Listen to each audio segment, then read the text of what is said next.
श्री गुरुदेव दत्त. संत एकनाथ महाराजांच्या हरिपाठाच्या अभंगावर आपलं प्रवचन सुरू आहे. आजचा हा 11वा अभंग आहे. त्याचा आता आपण निरूपण बघूया.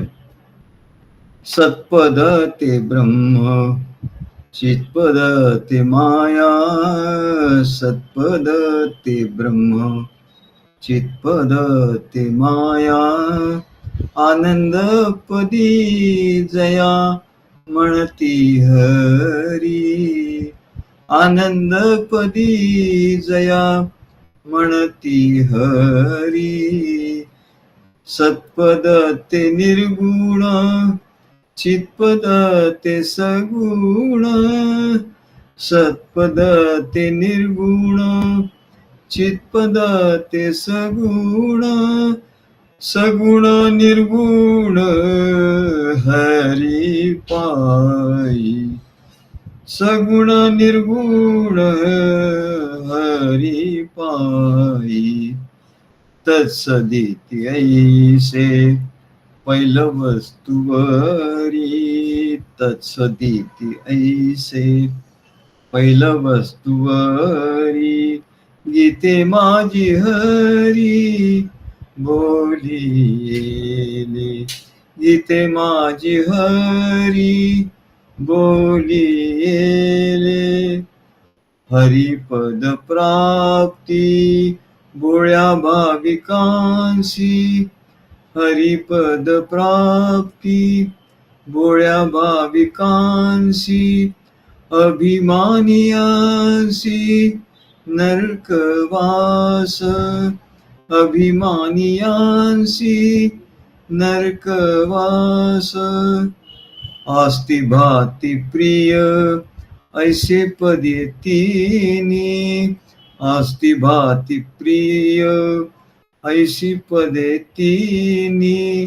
एका जनार्दनी तेची झाले. एका जनार्दनी तेची झाले. तेव्हा एकनाथ महाराज म्हणतात, सत्पद ते ब्रह्म, चित्पद ते माया. आनंदपदी जया म्हणती हरी. आता सत्पद ते ब्रह्म म्हणजे काय? सच्चित आनंद असे 3 पद आहेत, पण ते तिन्ही मिळून एकच आहे. सत्पद ते ब्रह्म किंवा श्रीहरी सर्व चराच्या सृष्टी रूपाने नटला आहे. हे जे काही सृष्टीचं रूप आपण डोळे उघडल्यानंतर, सकाळी उठल्यानंतर बघतो, जे जे काय आपल्या डोळ्याला दिसतं, जे जे दिसे डोळा ते ते हरिरूप, ते श्रीहरीच या चराच्या सृष्टी रूपाने नटलेला आहे. परंतु आपल्याला, सर्वसाधारण माणसाला ते वेगळं दिसतं. श्रीहरी चराचर सृष्टी रूपाने नटला आहे, फक्त शब्दांनी त्याला बोलता येतं, शब्दांनी त्याला कळतं, पण प्रत्यक्ष तसं त्याला अनुभव येत नाही. आणि म्हणून एकनाथ महाराज म्हणतात, अरे सत्पद ते ब्रह्म म्हणजे काय? म्हणजे त्याच्या अखंड सत्ता आहे, त्या भगवंताची अखंड सत्ता आहे. आणि या अखंड सत्तेमुळे जडसृष्टीमध्ये चैतन्य निर्माण झालेलं आहे. खरं पाहिलं तर हे म्हणाले, सृष्टी कशी आहे? जड आहे, जड सृष्टी आहे. सृष्टीतल्या ज्या गोष्टी आहेत, त्या गोष्टींना जर काय तुम्ही विचारलं, टेबलाला काय विचारलं, खुर्चीला काय विचारलं, आकाशाला विचारलं काय, तर कोणी काही उत्तर देऊ शकणार नाही. कोणी काही रिस्पॉन्स देऊ शकणार नाही. सृष्टीतल्या कुठल्याही गोष्टीला तुम्ही प्रश्न विचारा, कुठलेही, फक्त मनुष्याला सोडून, कारण मनुष्य आहे चैतन्यमय, त्याला सोडून कोणालाही काही विचारा म्हटलं ते काहीच रिस्पॉन्स देणार नाही. तेव्हा कारण काय, ते चैतन्यमय नाही. म्हणून म्हणाले, सृष्टी रूपाने सृष्टी ही जड आहे. सृष्टी ही जड आहे, पण जड सृष्टी आहे त्याच्यात चैतन्य निर्माण होतं, एकदम चैतन्य निर्माण होतं. आणि मायारूपी खेळ चालू होतो म्हणा. हा हे जे जगरूपी खेळ आहे, यालाच मायारूपी खेळ असं म्हणतात. आणि या मायारूपी खेळाला आधार कोण आहे? तर श्रीहरी आहे. या मायारूपी खेळाला आधार श्रीहरी आहे आणि त्याच्या सत्य स्वरूपाला ब्रह्म असं म्हणतात. त्या श्रीहरीच्या आधारे जे राहतात, सच्चित आनंद तिन्ही पद राहतात, त्याच्या सत्स्वरूपाला ब्रह्म असं म्हणतात. श्रीहरी हा सच्चित आनंद स्वरूप आहे. त्याच्या सत्स्वरूपाला ब्रह्म असं नाव आहे, ब्रह्म. आणि चित स्वरूपाला माया असं नाव आहे. आणि त्याचा आनंद स्वरूपाला हरी असं नाव आहे. आणि म्हणून म्हणतात की श्रीहरीच्या सत्य स्वरूपाला ब्रह्म म्हणतात. आणि ज्याप्रमाणे विद्युत शक्तीच्या आधाराने एखादं मोठं मशीन जडरूपी यंत्र धडाधड चालू लागतं, बटन दाबलं की यंत्र सगळे सुरू होतं, पंखा चालू होतो, धडाधड धडाधड सुरू होतो, कुठलंही यंत्र चालू होतं, कारण त्याच्यात विद्युतचं चैतन्य आणि त्या चैतन्याने ते सुरू होतं. तसंच म्हणाले श्रीहरीच्या ठिकाणचं जे ब्रह्म चैतन्य आहे, श्रीहरीच्या ठिकाणचं ब्रह्म चैतन्यामुळे या जडसृष्टीत सारखी घडामोड चालू आहे. काहीतरी घडत आहे. घडामोड म्हणजे काहीतरी घडत आहे आणि काहीतरी मोडत आहे. आपण जर बारीक दृष्टीने बघितलं तर घडामोड सुरू आहे. आपल्या घरात सुद्धा काहीतरी काही वस्तू नवीन येतात, काही जुन्या मोडतात, काही आपण कचऱ्यात टाकून देतो. तेव्हा म्हणजे सारखी घडामोड सुरू आहे.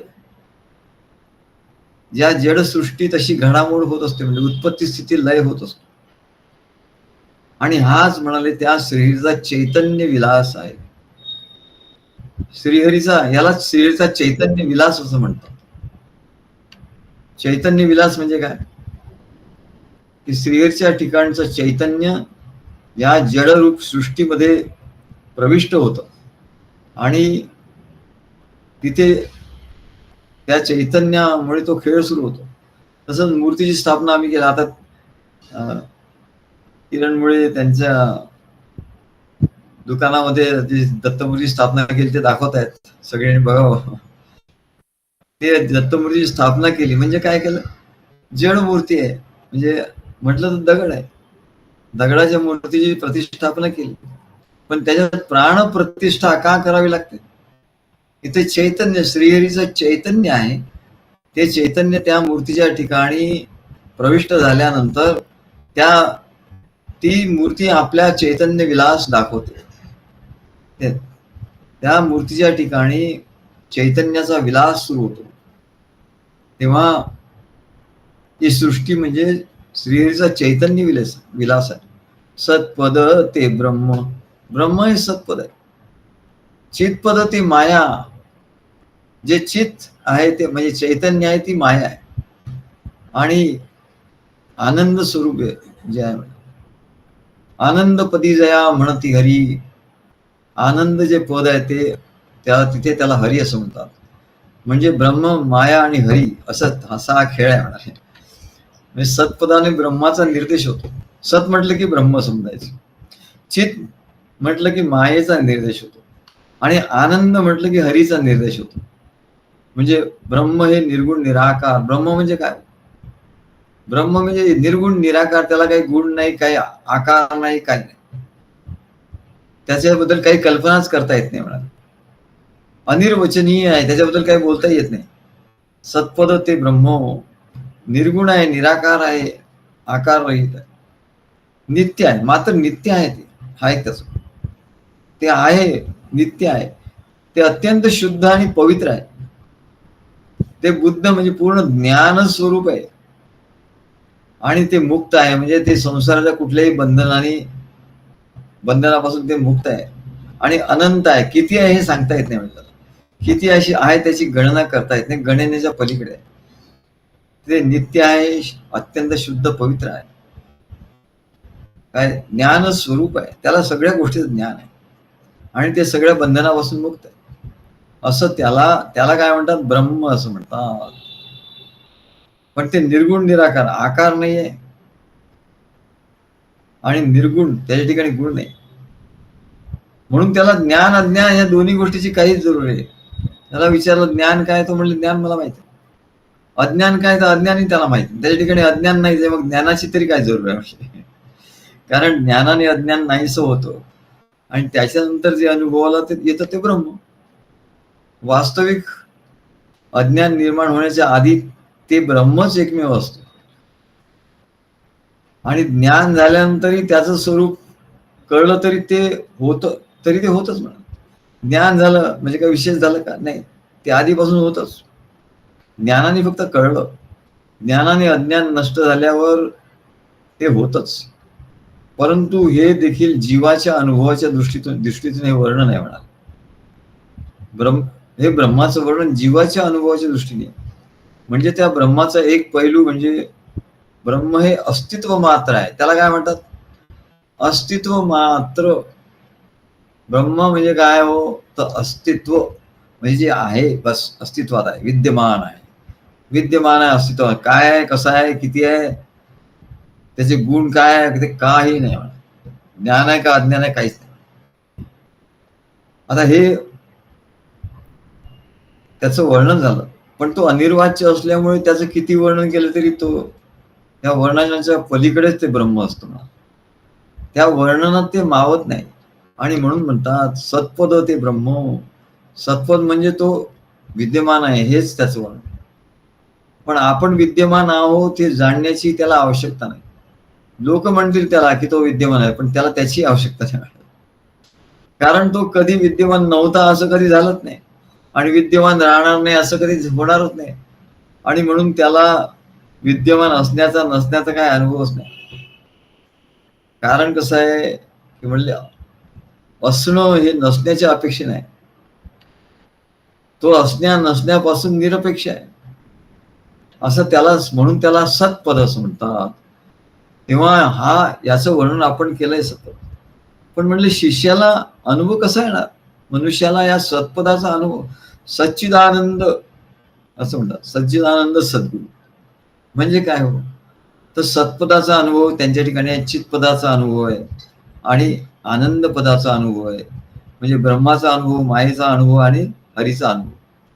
तेव्हा सत्पदाचा अनुभव हा शिष्याने कसा घ्यायचा, सत्पदाचा अनुभव शिष्य कसा घेतो, सद्गुरूंनी दिलेल्या ज्ञानाने घेतो असं आमचे महाराज सांगतात. अरे ज्ञान म्हणले खूप महत्वाचं आहे. आम्ही लोकांना विचारतो तुम्ही प्रवचन ऐकता का, ते म्हणतो नाही असं जमलं नाही, मग तिकडे असं झालं, इकडे असं झालं. त्यांना काय वाटतं इतर प्रवचन असतात तसं कधी ऐकलं कधी नाही ऐकलं, चालतंय काय, फक्त आपण जप करायचा बस, जप करायचा, जपयज्ञ. ज्ञानयज्ञ आहे हा. ज्ञानयज्ञ केला पाहिजे, जपयज्ञ केला पाहिजे आणि तो देवयज्ञ केला पाहिजे. तिन्ही यज्ञ केलेच पाहिजे म्हणा. बाकीचे नाही जमले तर चालेल, पण हे 3 यज्ञ केलेच पाहिजे. मग त्याच्यातला ज्ञानयज्ञ हा तर खूप महत्वाचा आहे आणि लोक तेच स्किप करतात. नाही मग आता घरी असं होतं तसं होतं, मग गावाला गेलो होतो, अमकं झालं होतं. अरे बाबा ज्ञानयज्ञ हाच तर मुख्य आहे म्हणा. कारण त्याच्याशिवाय तुला तुझ्या सच्चिद आनंद स्वरूपाचं ज्ञान होणार नाही म्हणा. ते तुला अज्ञातच राहील. ती अज्ञात व्यक्ती राहील म्हणाले. परमेश्वर ही अज्ञात व्यक्ती राहील. म्हणून ज्ञानाचं खूप महत्व आहे म्हणा. ज्ञानानेच तर मनुष्य मुक्त होतो. नाही आम्हाला मुक्ती पाहिजे. अरे मुक्ती पाहिजे, मग ज्ञानात एव तू कैवल्यम. ज्ञानाशिवाय मुक्ती नाही आहे, आत्मज्ञानाशिवाय मुक्ती नाही आणि सद्गुरूशिवाय आत्मज्ञान नाही असं आमच्या महाराजांचं वचन आहे. काय, आत्मज्ञानाशिवाय मुक्ती नाही. आणि मग आत्मज्ञान कसं होईल, तर सद्गुरूशिवाय आत्मज्ञान नाही. मग सद्गुरू आत्मज्ञान कधी सांगतात, तर प्रकर्षाने ती आत्मज्ञान त्यांच्या प्रवचनातून सांगत असतो. आणि म्हणून एकही प्रवचन आपलं काय बुडालं नाही पाहिजे. आणि जर असं झालं तर केवढं तरी आपण आपलं नुकसान केलं असं त्याला तळमळ लागली पाहिजे म्हणा. नाहीतर आम्ही त्याला जप मंत्र देतो, सगळं देतो, आधी त्याला आपल्या ह्याच्यात घ्यायचं असतं, पण हळूहळू त्याला ते ज्ञान झालं पाहिजे ना. आणि म्हणून ज्ञानाशिवाय ज्ञानादेव तू कैवल्यम, ज्ञानाशिवाय मुक्ती नाही. अनेक लोक आम्हाला म्हणतात की आम्हाला मुक्ती मुक्ती पाहिजे, सद्गुरू मुक्ती द्या. अरे मुक्ती कशाने मिळेल? यज्ञानी, नुसत्या देवयज्ञानी मुक्ती नाही मिळणार, नुसत्या जपयज्ञानी मुक्ती नाही मिळणार, तर ज्ञान यज्ञ असल्याशिवाय तुला मुक्ती नाही मिळणार. अज्ञान आहे म्हणून ते जन्माचे जन्म घेतोयस, आणि म्हणून ते तिन्ही यज्ञ झाले पाहिजे. आणि म्हणून सद्गुरूचा ज्ञान यज्ञ हा खूप महत्वाचा आहे. म्हणून शिष्याला सत्स्वरूपाचा अनुभव, परमेश्वराचं सत्स्वरूप कसं आहे त्याचा अनुभव कशाने येतो? सद्गुरूचे ज्ञान देतात, सद्गुरूने दिलेल्या ज्ञानाने तो सत्पदाचा अनुभव घेतो. ते केवढं ऐकावं लागतं, केवढं श्रवण करावं लागतं, त्याचं मनन चिंतन करावं लागतं. ते श्रवणच घडत नाही तर मनन चिंतन काय करणार तो? अरे बाबा, एवढं म्हणले तुला तुझ्या भाग्याने मिळालं आहे, सद्गुरू सांगतायत गुरुवार शुक्रवार एवढं ज्ञान सांगतात, आणि तू सरळ ते म्हणले काय स्किप करतो म्हणा, त्याचा तू उपयोग करून घेत, हे बरोबर नाही. तेव्हा हे ज्ञानादेव ते कैवल्यम, तुला मुक्ती पाहिजे तर तुला हे कंपल्सरी अत्यावश्यक आहे, अत्यावश्यक. कारण या ज्ञानाने सत्पदाचा अनुभव येतो, परमेश्वराचा सच्चित आनंद स्वरूपापैकी सत्पदाचा अनुभव याने येतो. आता झालं काय स्पष्ट? सत्पदाचा अनुभव कसा घ्यायचा? सगळे गप्पा त्या ग्रंथामध्ये लिहिलेले असतात, सगळं लिहिलेलं असतं, पण मग त्याला सत्पदाचा अनुभव का नाही येत? कारण तो टाळतो. मुलं जशी कॉलेजमध्ये लेक्चर बंक करतात त्याला कंटाळा येतो, लेक्चर बंक करावं, लेक्चरचा कंटाळा येतो, आणि म्हणून त्यांना मग मार्क तेवढे मिळत नाही. तेव्हा सत्पद ते ब्रह्म, याच्यावर आपलं प्रवचन सुरू आहे. मग त्याचा अनुभव कसा घ्यायचा? सद्गुरू जे ज्ञान देतात त्याचा मनन चिंतन निधिध्यासन हे समाधी आहे. या नुसत्या ज्ञानाने सुद्धा समाधीपर्यंत जातात. विचार करा, सद्गुरूंच्या प्रवचनात ऐकलेल्या ज्ञानाने सुद्धा तुम्हाला समाधीचा अनुभव, समाधीत जाता येत. कसं? श्रवणाचं मननाचं मध्ये लिखाण. आम्ही लोकांना सांगतो तुम्ही श्रवण केलं तर लिहित जा, मुद्दे काढत जा. नाही सद्गुरू काहीतरी तुम्ही सांगा, अरे मी एवढं 2 तास प्रवचन केलं त्यात तू ऐकलं नाही काय? सगळं विसरून गेला? अरे काय, जसं माठाला छिद्र असावी आणि पाणी पूर्ण भरलं, ऐकलं का? हा सगळं ऐकलं. माठ भरला का? हो भरला. पण बघतो तर अर्ध्या तासाने तो सगळा रिकामा, कारण सगळी छिद्र असतात. तेव्हा म्हणले मनन चिंतन निधिध्यासन त्याचं सारखं पाहिजे म्हणा. रोज काय तुला सांगणार म्हणा, आता एवढं आम्ही तासन तास बोलतो. तेव्हा सत्पदाचा अनुभव जर तुला घ्यायचा असेल परमेश्वराच्या तुझ्याच ठिकाणी, तर सत्पद ते ब्रह्म, त्या ब्रह्माचा, सत्पदाचा म्हणजे ब्रह्माचा अनुभव तुला घ्यायचा असेल तर तो सद्गुरूंच्या ज्ञान श्रवणाने तो ज्ञान श्रवण केल्यानंतर, त्याचं मनन चिंतन केल्यानंतर सत्स्वरूपाचा ब्रह्म स्वरूपाचा अनुभव येतो. बघा केवढं महत्वाचं आहे, आणि तुम्ही ते ऐकतच नाही. तेव्हा पण असे सद्गुरू भेटले तर तुम्हाला तो अनुभव येणार, तर तुम्हाला श्रवण करता येईल ना. तेव्हा हा अनुभव, सत्स्वरूपाचा अनुभव, ब्रह्मस्वरूपाचा अनुभव सद्गुरू जेव्हा मनुष्य रूपाने येतात तेव्हा येतो. होऊन गेलेल्या सद्गुरूंचं नाही येत, ते काय सांगणार तुम्हाला? तेव्हा होऊन गेलेल्या सद्गुरूंच्या ज्ञानाने हा अनुभव येत नाही. सद्गुरू जेव्हा मनुष्य रूपाने येतात तेव्हाच हा अनुभव आपल्याला येतो, आणि तो आपल्या जीवनात सद्गुरूची सत्ता आहे याचा अनुभव घेतो. सत्ता म्हणजे काय हो? की सद्गुरूला प्रत्येक गोष्ट विचारणं. आता आमचे किरणमुळे तर सगळं विचार, आज सकाळी ते आम्ही त्यांना सांगितलं ते यज्ञ करा, आज सकाळी त्याने विचारलं, सद्गुरू म्हणले मी यज्ञ करायला बसलोय, जरा उशीर झाला. म्हणलं हरकत नाही, हरकत नाही. म्हणजे यज्ञ करायला बसलो, करू करू ना. म्हणलं हो, करा करा. मग काय करायचं, कसं करायचं, संकल्प काय, ते सगळं आमचं डिस्कशन झालं. म्हणजे काय, ते अनुभव गोष्ट छोटीशी असते म्हणाली. साध्याही विषयात आशय कधी, मोठा किती आढळे, नित्याच्या अवलोकने जनपरी, होती किती आंधळे. अरे किती आंधळे लोक आहेत. अरे हा नित्याचा अनुभव झाला म्हणून तुम्हाला सद्गुरू प्राप्त झाले म्हणून हा छोट्या छोट्या गोष्टीतून सुद्धा तुम्हाला अनुभव घेता आला पाहिजे की सद्गुरूंची सत्ता आहे. त्यांनी विचारलं की सद्गुरू करू ना मी अनुभव, हे आम्ही ना करा. म्हणजे त्यांना सद्गुरूंच्या सत्तेचा तो अनुभव आला की आपण सद्गुरूंच्या सत्तेत आहोत. म्हणजे सत्पदाचा अनुभव आला, म्हणजे ब्रह्मस्वरूपाचा अनुभव. छोट्या छोट्या गोष्टीतून आपण ब्रह्मस्वरूपाचा अनुभव घेतला पाहिजे. म्हणजेच आपण सद्गुरूंच्या सत्तेत आहोत, म्हणजे आपण ब्रह्मस्वरूपात आहोत. आणि या अनुभवाने काय होतं, तो संसार मायेपासून वेगळे आहेत असं त्याला अनुभव येतो. आपण यज्ञ करायला बसला म्हणजे आणि सद्गुरूंशी संवाद झाला की तो संसाराच्या मायेतून वेगळा झाला, त्याला काही बाकी करावं लागत नाही. याला सत्पद ते ब्रह्म असं म्हणतात. सत्पद ते ब्रह्म, चित्पद ते माया. सत्पद ते ब्रह्म, जे सत्पद आहे तेच ब्रह्म आहे. आणि त्याचा अनुभव सद्गुरूंच्या सर्व गोष्टी सद्गुरूंना विचारून करायचं. मग कोणी म्हणेल सगळ्या गोष्टी तुम्ही सद्गुरूंना विचारून करता, काय तुम्हाला कळत नाही का, तुम्हाला काय अक्कल नाही का? स्वतःची अक्कल चालवायचीच नसते म्हणली ती. स्वतःची अक्कल म्हणजे त्याला अहंकार म्हणतात. त्या अहंकारामध्ये अधःपतन होतं. पण लोक सहज बोलून जातात, मग त्यांना एवढं काही माहिती नसतं, त्यांचाही दोष नाही. तेव्हा आपल्याला समजलं पाहिजे की सद्गुरूंना आपण विचारून प्रत्येक गोष्ट केली म्हणजे काय झालं की आपण सद्गुरूंच्या सत्तेत आहोत असं कळलं. म्हणजे सत्पदाचा अनुभव आला. आणि सत्पदाचा अनुभव म्हणजेच ब्रह्मस्वरूपाचा अनुभव. असं करता करता करता, असा अभ्यास करता करता आपल्याला ब्रह्मस्वरूपाचा अनुभव एक दिवस येऊन जाईल, तुम्हाला कळणारही नाही.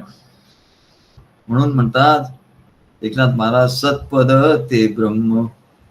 आता चितपद ते माया, चितपद ते माया. तुम्ही हे कळल्याशिवाय म्हणलं होणार कसं, म्हणा मुक्त होणार कसं तुम्ही? सत्पद म्हणजे काय, ब्रह्म म्हणजे काय, ते कसं व्हायचं? चितपद म्हणजे काय, माया, आणि त्याच्यावरून दूर कसं व्हायचं? चितपद ते माया. आता चितपद म्हणजे माया म्हणजे काय? तर चैतन्य शक्तीची म्हणजे 3 अंग आहेत. एक ज्ञान शक्ती, दुसरं कार्यशक्ती आणि तिसरं वाक शक्ती. आपण बोलतो ते चैतन्य शक्ती आहे म्हणून बोलतो. आपण विचार करतो म्हणजे चैतन्य शक्ती आहे म्हणून विचार करतो. आपण ज्ञान प्राप्त करून घेतो म्हणजे चैतन्य शक्ती आहे म्हणून ज्ञान प्राप्त करून घेतो. आपण कुठली गोष्ट करतो, प्रत्यक्ष करणं याला जे म्हणतात, प्रत्यक्ष आपण जी गोष्ट करतो त्याला कार्यशक्ती लागते म्हणाले. तेव्हा ज्ञानशक्ती, कार्यशक्ती आणि वाकशक्ती असे 3ही शक्ती, त्याला काय म्हणतात? चितपद ते माया. त्याला चितपद असं म्हणतात, त्याला माया असं म्हणतात. मग या शक्ती आहेत, मग याला माया का म्हणतात हो? या ज्या शक्ती आहेत ना, याला माया का म्हणतात?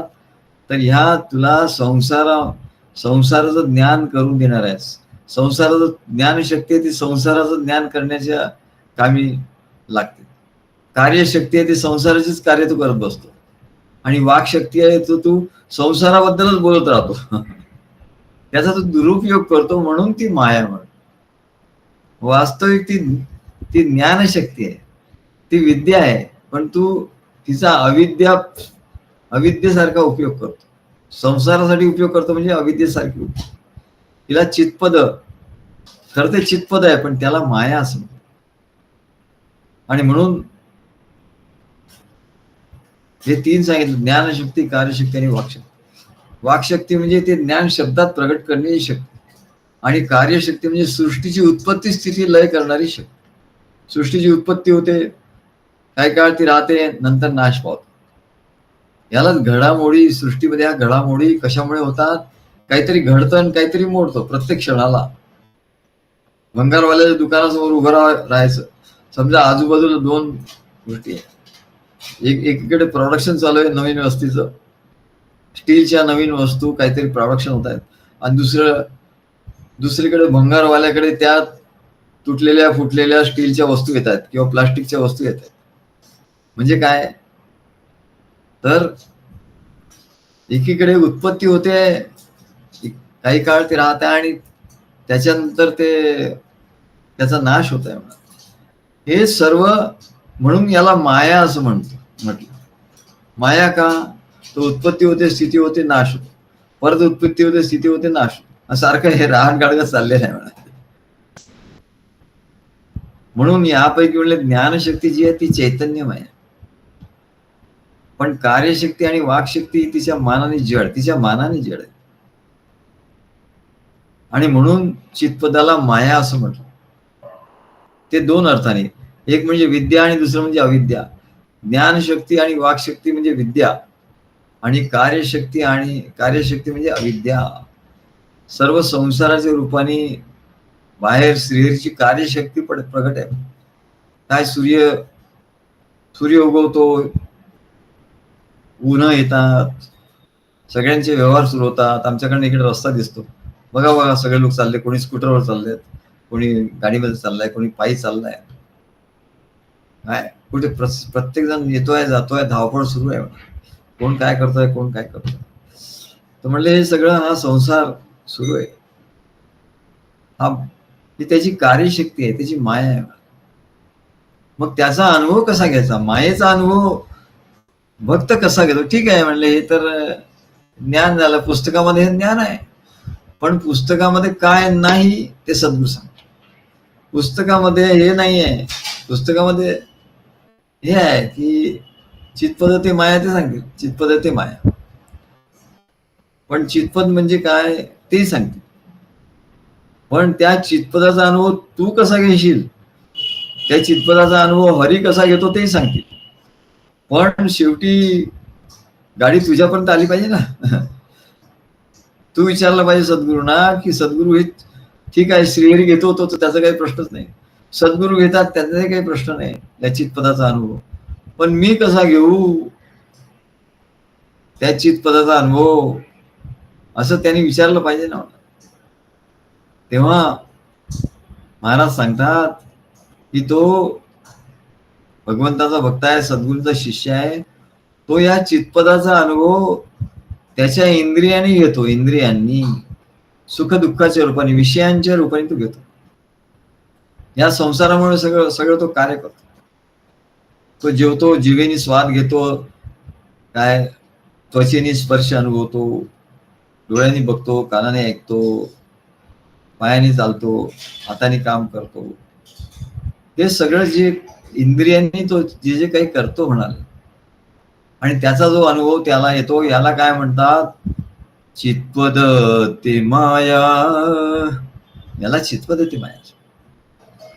तू अनुभव कसा घेतो चितपदाचा? तू बघतो डोळ्यांनी, म्हणजे पण तुला माहिती नाही हे चितपद आहे, ही माया आहे, हे तुला माहिती. तू खरंच मानून जातो. माया म्हणजे का? माया का म्हणलं? ते चैतन्यता आहे, पण ती आहे माया. चितपद ते माया, ती माया आहे, कारण ती भुलवते तुला.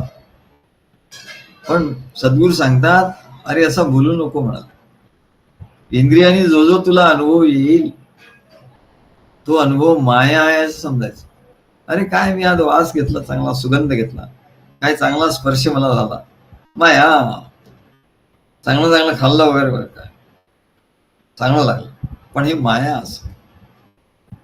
कारण काय की आता हा अनुभवला, परत 10 मिनिटं, परत तास 2 तासांनी तुला भूक लागेल, परत तुला खायला काहीतरी पाहिजे. म्हणजे एकदा खाऊन उपयोग झाला का? नाही म्हणाल. म्हणून ते माया आहे म्हणा. एकदा स्पर्श झाला चांगला, मग त्याला वारंवार स्पर्श व्हावं असं वाटतं.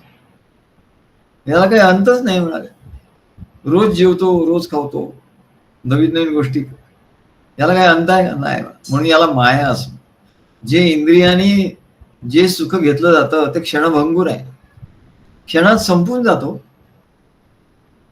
घेतलं की थोडा वेळ सुख होतं. मग आम्ही महाराजांना विचारतो, मग सुख तर होतं ना महाराज? ते म्हणले, अरे हो सुख होतं ना, तेव्हा सुद्धा ते सुद्धा कशामुळे होतं? ते म्हणलं त्या विषयांच्यामुळे सुख नाही होत. विषय हे निमित्त होतात, इंद्रिय हे निमित्त होतात.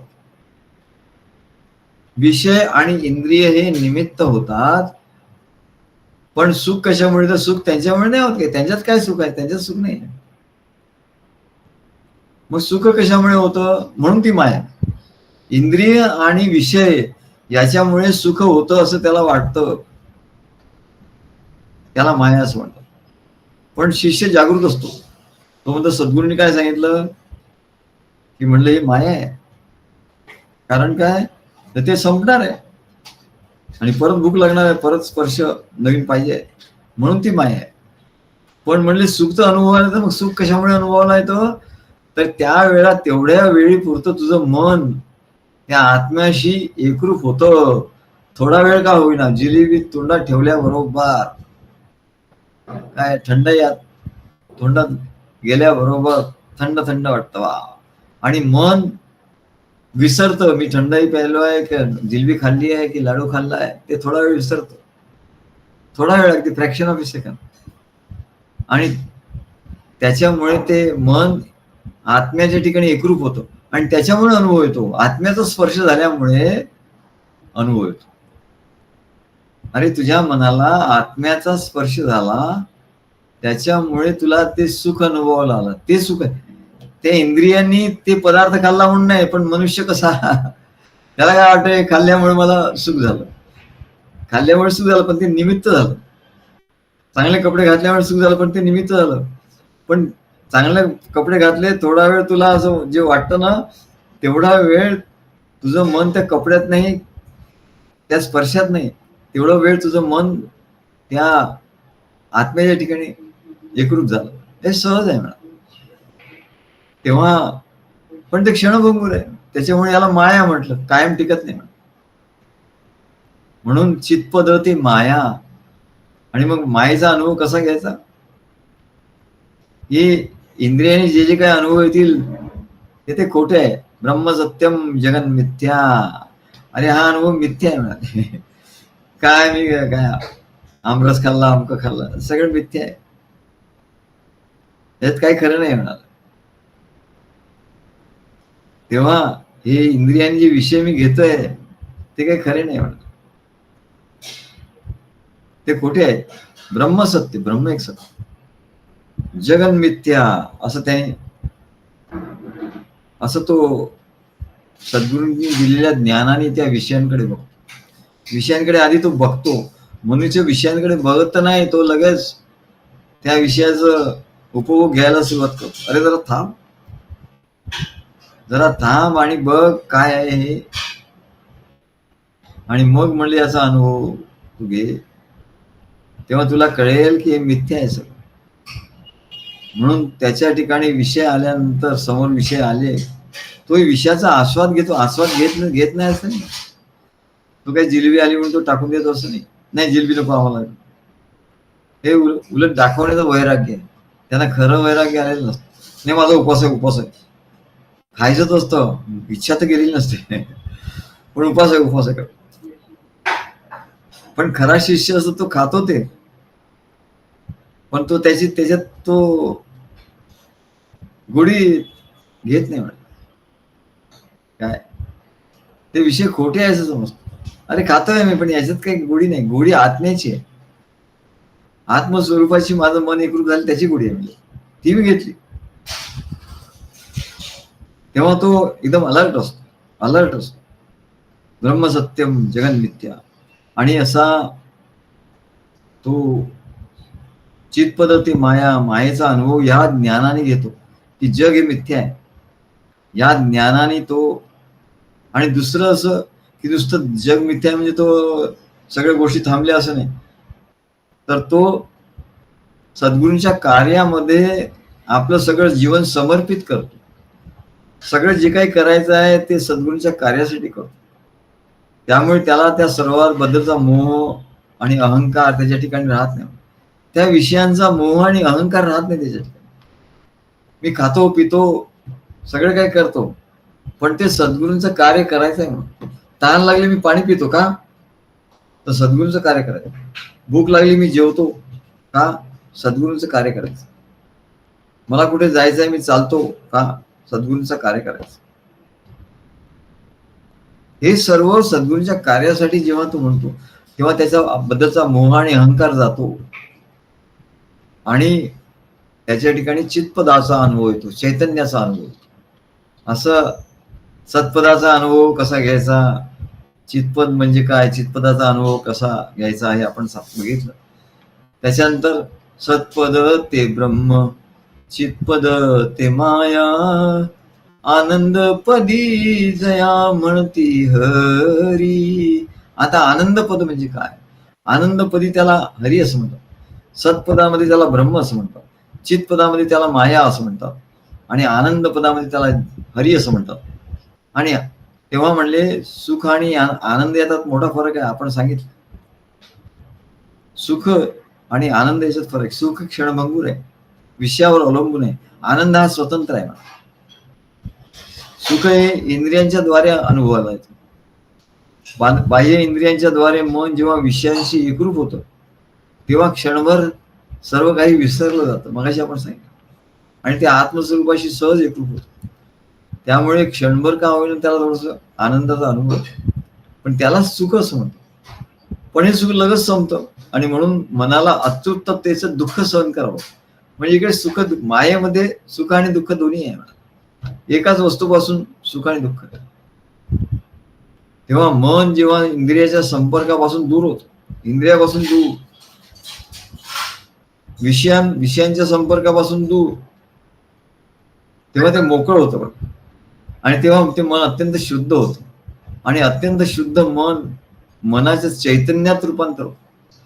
मन जेव्हा शुद्ध होतं तेव्हा त्याचं रूपांतर चैतन्यात होतं आणि हे शुद्ध चैतन्याच्या ठिकाणी आत्म्याविषयीचं प्रेम सहजपणे निर्माण होतं. आत्म्याचं प्रेम किंवा आत्म्याचं ज्ञान किंवा आत्म्याचा अनुभव हा सहज आहे, तो घेता येत नाही.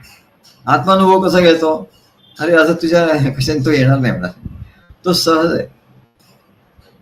पण काय आहे,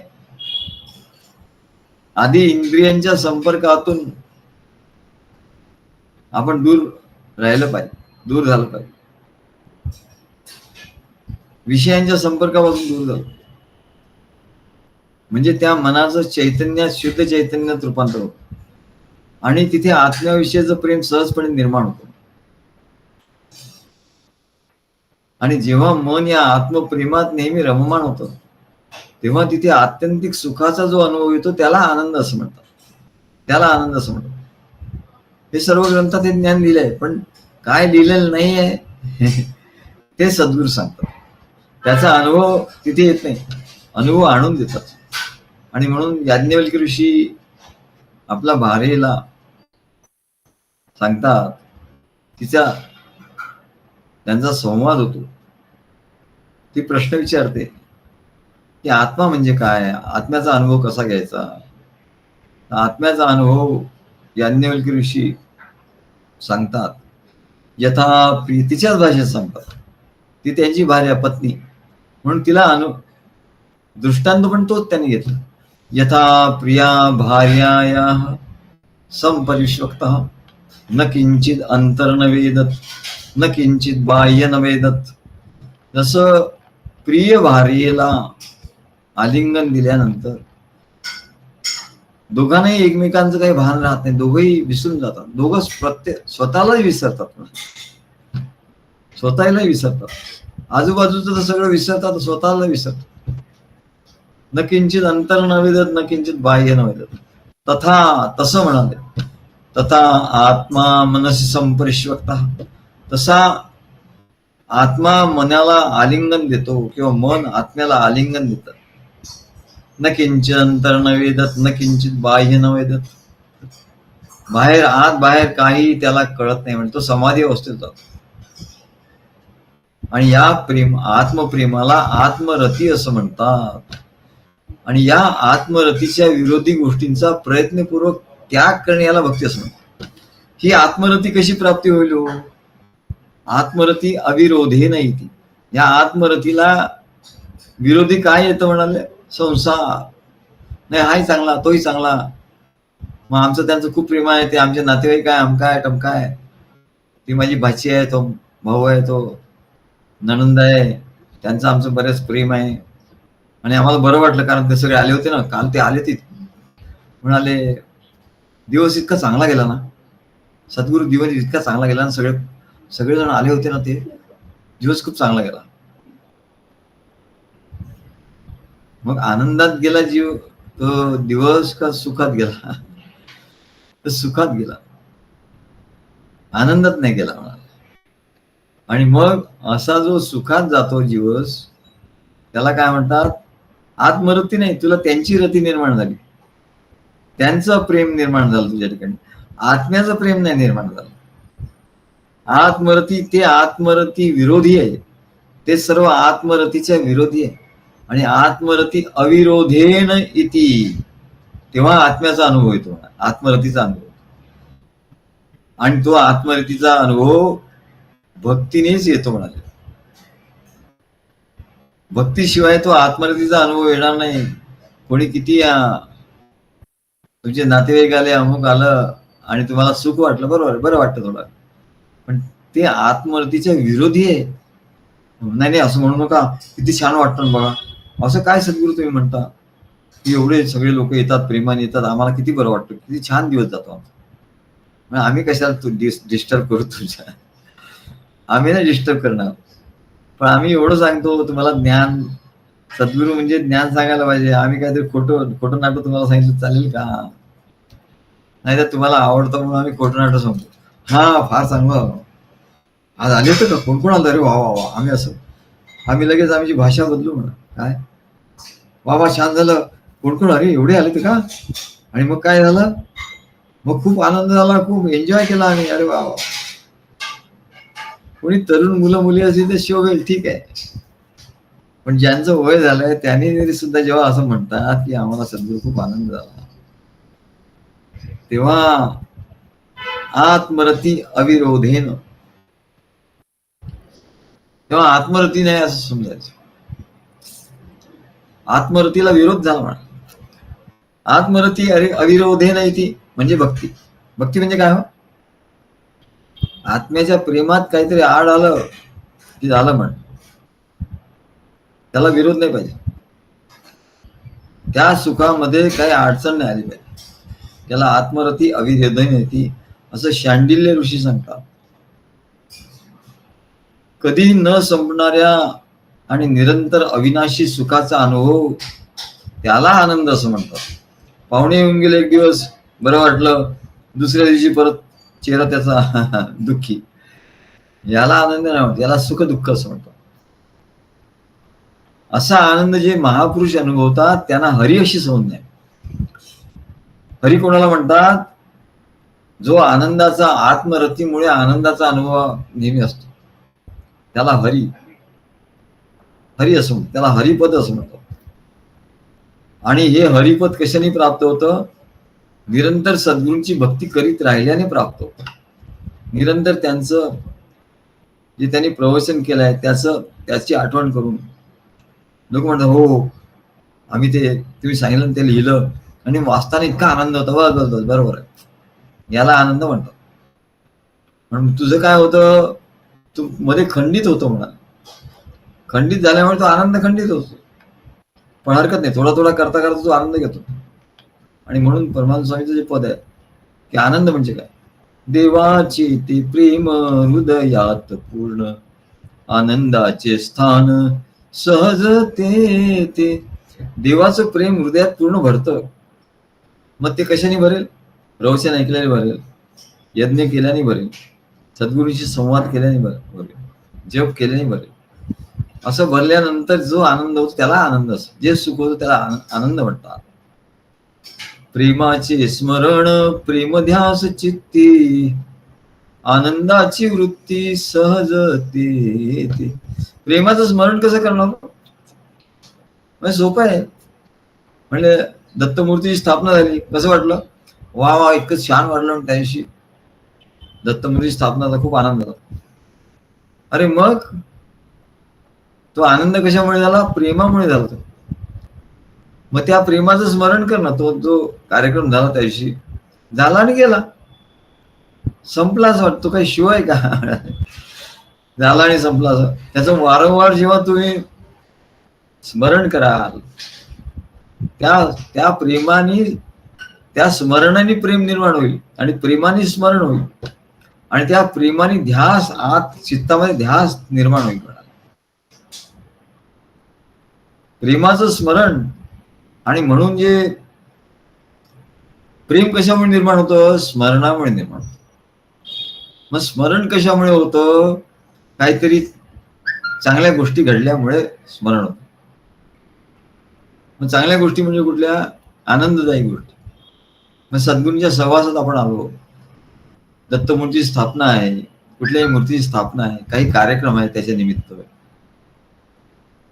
जेव्हा सद्गुरूंच्या सहवासात नेहमी आपण असतो, त्यांचं प्रवचन ऐकत असतो, ज्ञान श्रवण करत असतो, पुस्तक त्यांचे ग्रंथ वाचत असतो, याच्यामुळे काय होतं? त्यांचं स्मरण होतं आणि स्मरणामुळे काय होतं?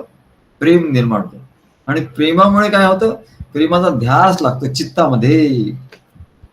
चित्तामध्ये प्रेमाचा ध्यास लागतो आणि चित्तामध्ये प्रेमाचा ध्यास लागला की काय होतं? आनंदाची वृत्ती. आनंदी वृत्तीच होऊन राहते म्हणे. आनंदाची वृत्ती सहजते. ते मग हे सहज होते म्हणून. करावं काय लागतं? स्मरण करावं. आणि म्हणून सांगतो, अरे तुम्ही या. नाही सद्गुरू, मग ते वेळ मिळाला नाही, मग त्याच्यामुळे तुम्ही काही येणं झालं नाही. अरे त्या स्थापनेच्या कार्यक्रमाला नाही आलं का? नाही, ते जमलं नाही. मग ते प्रवचन ऐकलं का? नाही झालं ते. मग तू जप केलं का? नाही, ते नाही झालं, जमलं नाही. मग यज्ञ केला का? नाही. मग हे कशा करता नाही? ग्रंथ वाचला का? नाही. हे न केल्यामुळे तुला स्मरण होणार नाही, प्रेमाचा ध्यास लागणार नाही, मग आनंद कसा राहणार? मग तुला सुख दुःखात पडून राहावं लागेल. हा, प्रेमाची काही प्रेमाची कृती. सद्गुरू आले, मग त्यांना काही भेट दिली, काही पेढा दिला, काय दिलं, मग ते काही बोलले काय, त्याच्यामुळे शांत वाटलं. सद्गुरू फार शांत वाटलं. प्रेमाचीच कृती, प्रेमाचीच शांती. प्रेमाची कृती आपण नेहमी केली ना, प्रेमाची शांती मिळते, शांतीचा अनुभव येतो. प्रेमाच्या कृतीतून शांतीचा अनुभव येतो. सद्गुरूंना आपण काही दिलं, त्यांनी आपल्याला काही दिलं, त्यांच्याशी आपण काही बोललो, ते आपल्याशी बोलले, त्याच्यामुळे काय होतोय?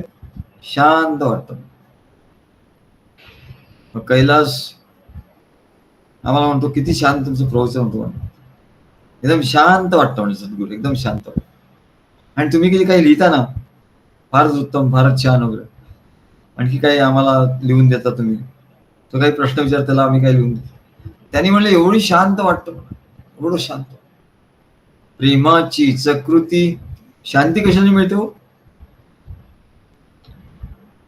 शांती कशामुळे मिळते? प्रेमाची कृती तुम्ही करा. सद्गुरू आहे, त्यांच्याशी प्रेमाची काहीतरी कृती देवाणघेवाण करा, बोला, भक्ती करा. ती प्रेमाची कृती केल्यामुळे काय होईल? तुम्हाला शांती मिळेल, प्रेमाचीच शांती. आणि मग त्याच्यातून प्रेमाची शांती मिळाल्यामुळे काय होईल? आनंदाची स्थिती सहजते. हे सहज आहे म्हणलं. आनंद मिळणे सहज आहे, आनंद मिळवता येत नाही. त्याच्यासाठी प्रेमाची कृती करा, त्यांनी प्रेमाची शांती मिळेल आणि तिथे आनंदाची स्थिती सहज प्रगट होईल. आनंदाची स्थिती सहजते.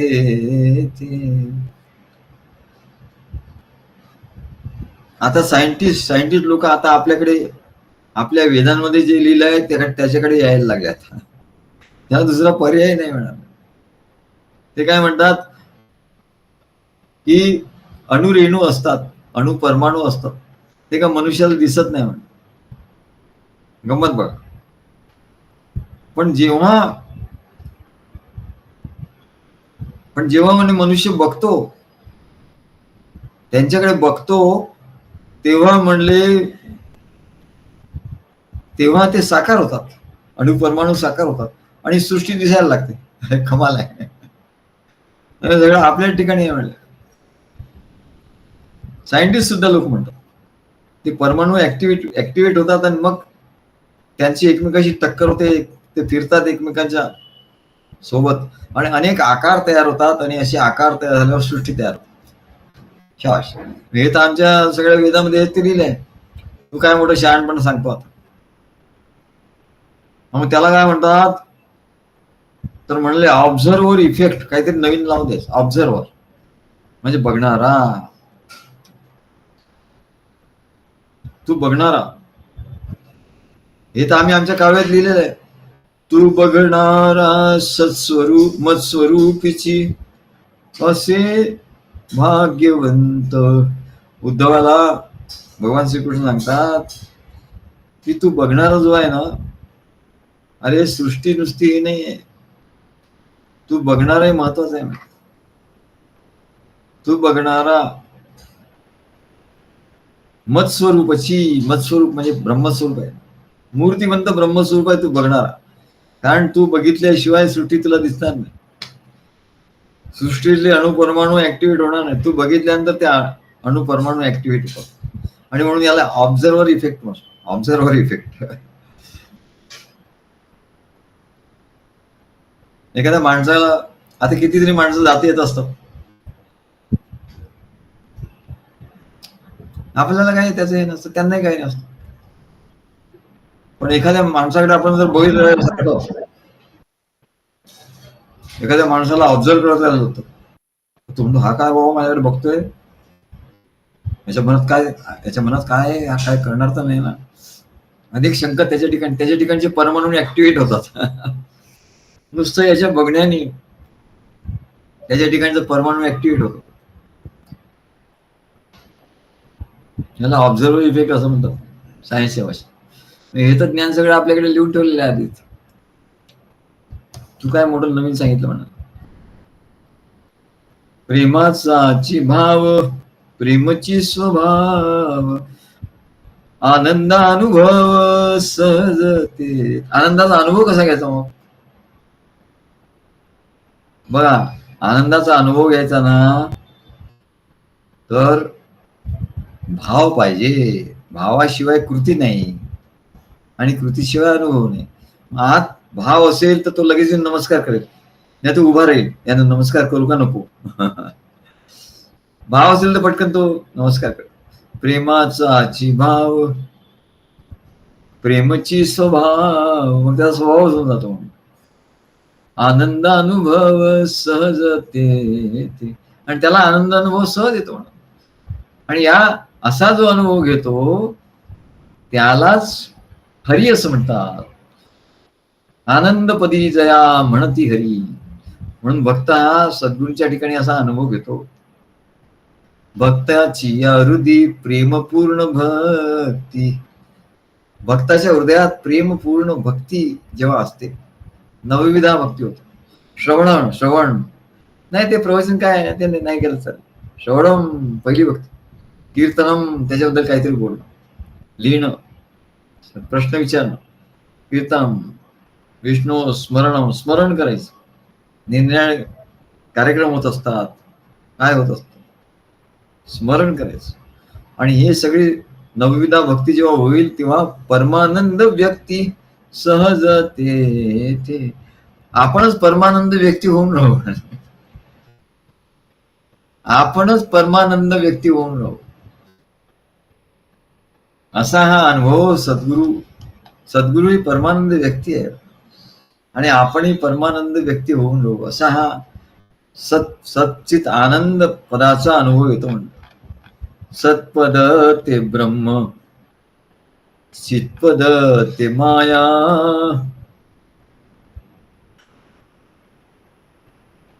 सत्पद ते ब्रह्म, चित्पद ते माया, आनंद पदी तया जया म्हणती हरी. सत्पद ते निर्गुण, चित्पद ते सगुण, सत्पद ते निर्गुण, चित्पद ते सगुण, सगुण निर्गुण हरी पायी. आता सत्पद काय आहे? सत्पदाला सगुण, सत्पदाला निर्गुण म्हणतात. ब्रह्म आणि मायेच्या या दाम्पत्य म्हणजे ब्रह्म माया यांचा खेळ सुरू आहे. ब्रह्म हा नुसता सत्ता मात्र आहे, तो काही करत गिरत काही नाही. अहो आमचे हे काही करत नाही हो, नुसते बसलेले असतात बस. ब्रह्म हा नुसता सत्ता मात्र आहे, तो निर्गुण निराकार आहे, तो स्वतः काहीच करत नाही. पण त्याच्या सत्तेच्या आधारावर माया आपले खेळ करत असते, खेळ चालवते. नवरा घरी आहे, बायको सगळं काम करते, भाजीपाला घेऊन येते, अन्नधान्य घेऊन येते, स्वयंपाक करते, सगळ्यांना खाऊ घालते, सगळं काही ती करते म्हणून. आणि हा आपला बसलेला आहे याच्या सत्तेवर, सत्य त्याची. पण ब्रह्माची सत्ता नसेल तर माया काही करू शकणार, ती स्वतंत्र नाही होणार. आणि तरी सुद्धा ब्रह्मा निर्गुण निराकार असल्यामुळे मायेच्या खेळाने स्वतः झाकला जातो.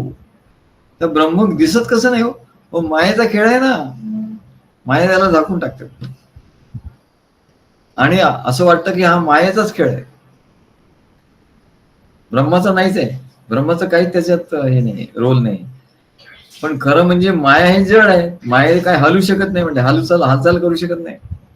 जोपर्यंत ब्रह्माचं ऊर्जा, ज्याला ऊर्जा चैतन्य त्या मायेच्या ठिकाणी प्रविष्ट होत नाही, तोपर्यंत माया काही करू शकत नाही. आणि म्हणून या निर्गुण निराकार ब्रह्माचं अस्तित्व जाणवत नाही मायेमुळे. आणि म्हणून मायेच्या पोटी आलेले सर्व प्राणी तिच्या मोहात अडकून बसतात आणि बाहेर संसारात अडकून बसतात आणि अनेक जन्म भोगतायत. आणि तिचा स्वामी जो ब्रह्म ईश्वर, ब्रह्मालाच ईश्वर असं म्हणतात. ईश्वर आणि श्रीहरी याच्यात काय फरक आहे, परमेश्वर याच्यात फरक काय? ईश्वर आणि माया हे दोघं मिळून जेव्हा या जगताची उत्पत्ती करतात आणि चालवतात, उत्पत्ती स्थिती प्रलय, तेव्हा त्याला माया आणि ईश्वर किंवा माया आणि ब्रह्म असं म्हणतात. म्हणजे ब्रह्म म्हणजेच ईश्वर. आणि या दोघांचा खेळ बघणारा, तो आनंद घेणारा तो हरी, त्याला आनंदपदी जया म्हणती हरी. तेव्हा म्हणाले ईश्वर आणि माया हे या श्रीहरीचे दोन पवित्र चरण आहे, असं आमच्या महाराज. ईश्वर आणि माया हे या श्रीहरीचे दोन पवित्र चरण आहेत. आणि या दोन पायावर, जसं मनुष्य दोन पायावर चालतो, तसा श्रीहरी या काळ मार्गामध्ये या श्रीहरीचा या दोन चरणांनी, दोन पायांनी हा अखंड प्रवास सुरू आहे. श्रीहरीचा अखंड चालतोय काळ मार्गामध्ये, आणि तो चालायला लागला म्हणून काळ निर्माण झाला. असा अखंड प्रवास त्याचा सुरू आहे. आणि म्हणून एकनाथ महाराज म्हणतात, सत्पद ते ब्रह्म, चित्पद ते माया, आनंद पदी जया म्हणती हरी. सत्पद ते निर्गुण, चित्पद ते सगुण, सगुण निर्गुण हरी पायी. या दोन, या अभंगातल्या दोन पदावर, दोन ओळीवर आपलं निरूपण झालंय आज. आता पुढचं निरूपण आपण नंतर करू. आता हे आपण अभंग म्हणून हे पूर्ण करू. नंतरच्या 3 ओळी ज्या अभंगाच्या राहिल्या त्याचं निरूपण आपण पुढे करू. सत्पद ते ब्रह्म, चित्पद ते माया, आनंद पदी जया म्हणती हरी. सत्पद ते निर्गुण, चित्पद ते सगुण, सगुण निर्गुण हरी पायी. सगुण निर्गुण हरी पायी. महाराज कसे लिहिले, सगुण निर्गुण हरी पायी. हरीचे चरण आहेत दोन, सगुण आणि निर्गुण, म्हणजे ब्रह्म आणि माया. तत्सदी ऐसे पैलव सुवरी, गीते माझी हरी बोलिये.